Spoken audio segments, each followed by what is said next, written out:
దేశంలో బంగారం ధరలకు రెక్కలొచ్చాయి. అంతర్జాతీయంగా భౌగోళిక రాజకీయ పరిణామాలతో పసిడి ధరలు సరికొత్త రికార్డు సృష్టిస్తున్నాయి.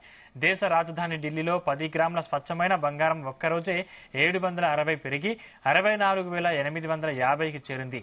ఓ దశలో 10 గ్రాముల గోల్డ్ 65,000 మార్కును తాకాయి. వెండి కూడా ఒక్కసారిగా 1200 పెరిగి కిలో 78,200 చేరుకుంది.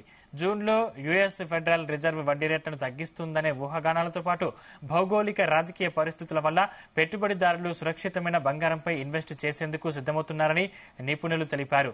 అంతర్జాతీయ మార్కెట్ల పరిణామాలతోనే దేశీయంగా కూడా పసిడి ధరలు ఊపందుకున్నాయని నిపుణులు తెలిపారు. హైదరాబాద్లో 24 క్యారెట్ల 10 గ్రాములు 64,850 ఉండగా ఆభరణాల తయారీలో వాడే 22 క్యారెట్ల 10 గ్రాముల బంగారం 700 పెరిగి 59,450 వద్ద ఉంది. ముంబై, కోల్కతా సహా ప్రధాన నగరాల్లో 10 గ్రాముల బంగారం ధర 64,850గా ఉంది.